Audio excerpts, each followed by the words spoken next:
Hey there, BNI Maine, Niels Manker, Executive Director. So this week on the topic of one-to-ones, I want to discuss a little bit more about a location. A lot of people have been talking to me recently about the locations for their one-to-ones and what is the best location for a one-to-one. And my answer used to be anywhere that's right for you. But then I started seeing some of the one-to-ones that were happening and hearing from people about the one-to-one experiences they were having. And I realized there are good and bad one-to-one locations. Think about it. How many times have you done a one-to-one in a busy coffee shop? Tons of noise around, machines going, people talking. Yes, there's free internet, but is the distraction outweighing the free internet? Probably. The busy coffee shop, unfortunately, is probably a bad place for people that are easily distracted or people that really focus and concentrate. What about a production facility? I used to own a printing company that had a production facility.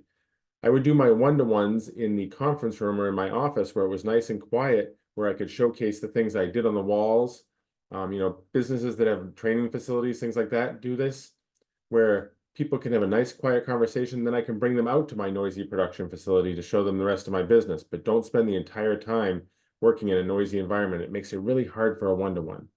So think about that, like busy coffee shops, production facilities.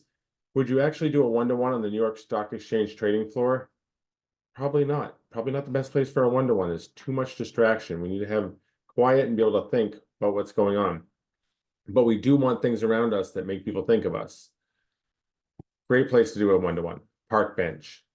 Outdoors, nature. Fall is here. That crisp air, the leaves. That's where things are more gentle and people can be themselves. Go for a walk. Have a nice talk on a park bench. These are spots that are really good for that. The best one-to-one I think I ever had, group one-to-one, was at a spa in Bangor that we did foot soaks. Talk about a relaxing experience. You sat down in luxurious chairs and had your feet dipped in water and you were talking about each other's business.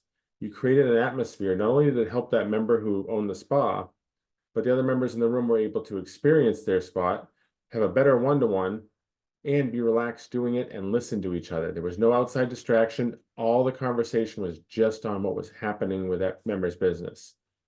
Really good one-to-one.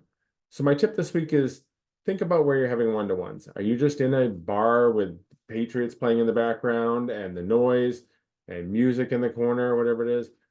Are you in a busy coffee shop? Are you in a production facility? Are you in a noisy room where there's always distractions? Or are you really crafting an area where you can get down and have a one-on-one conversation with that person? Nice and quiet.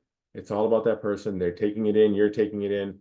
It's perfect. If you can find a spot that has visual stimulants around it that make up your business, that's even better. So really think about crafting your one-to-one spots. One-to-ones are the most valuable piece of BNI. It's the secret sauce to BNI. Make that one-to-one count. Make your time count by crafting your location. That's my tip this week. Hope everyone has an amazing week. Do lots of one-to-ones and happy networking.